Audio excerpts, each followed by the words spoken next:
문재인 정권은 소급 적용이 빠진 반쪽짜리 손실보상법을 일방적으로 밀어붙임으로써 지난 1년간 방역 조치에 적극 협조한 자영업자들의 고통을 외면하더니 그것도 모자라서 집회 시위의 자유마저 가로막아 섰습니다. 국민의 지팡이가 되어야 될 경찰이 민주노총의 지팡이 역할을 하더니 국민들의 지팡이가 되기는커녕 단합의 방망이 역할을 자처한 셈입니다. 자영업자들의 절망과 고통은 그 어떤 말로도 표현할 수가 없습니다. 지푸라기 잡는 심정으로 기다렸던 손실보상금 최대 900만 밖에 못 주겠다는 것이 정부의 방침입니다. 대통령의 아들 한 사람에게는 6,900만 원이라는 통 큰 지원이 가능한데도 1년 넘게 희생한 자영업자들에게는 최저임금에도 못 미치는 지원을 하겠다는 것이 문재인 대통령이 말하는 공정과 정의인지 묻고 싶습니다. 문재인 대통령께 자영업자를 대신해서 말씀드립니다. 자영업자는 죄인이 아닙니다.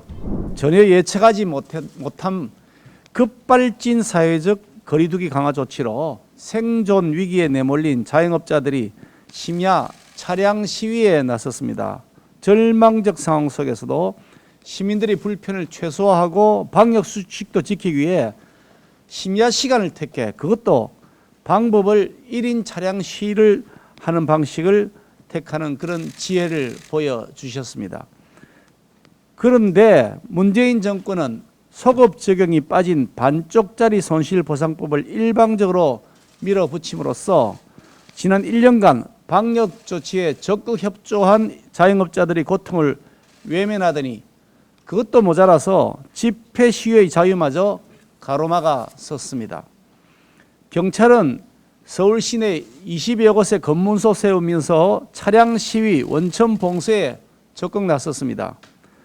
지난 3일 민주노총이 주말 그것도 대낮에 서울 도심지에서 8천여 명이 운집할 때는 순순히 길을 열어주더니 유독 자영업자들에게는 가혹하게 막아선 것입니다.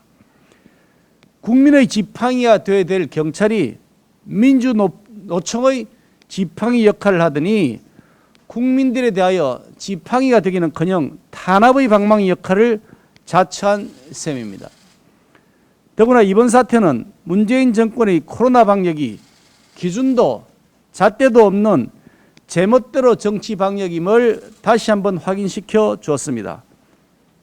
이렇게 하려고 이진석 국정상황실장, 김오란 방역기획관 감싸고 돌면서 가교 운운하며 말장난을 하고 있는 것인지 참으로 한심한 노릇입니다. 지금 자영업자들의 절망과 고통은 그 어떤 말로도 표현할 수가 없습니다. 정부가 참으라고 해서 참았고 기다리라고 해서 기다렸지만 코로나는 도무지 종실될 희망이 보이지 않고 지푸라기 잡는 심정으로 기다렸던 손실보상금 그것도 연말이나 되어야 나올똥 말똥이라는 것이고 최대 900만 밖에 못 주겠다는 것이 정부의 방침입니다.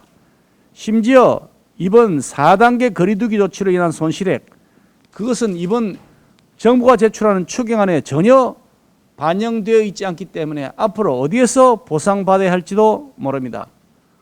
우리 국민의힘은 이번 4단계 거리두기 조치로 인한 손실액 그것이 추경안에 반드시 반영될 수 있도록 하는 조치를 적극 챙겨나갈 것입니다.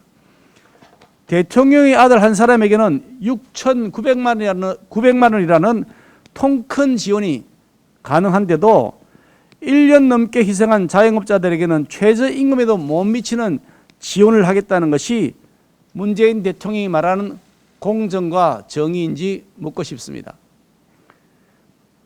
문재인 대통령께 자영업자를 대신해서 말씀드립니다. 자영업자는 죄인이 아닙니다.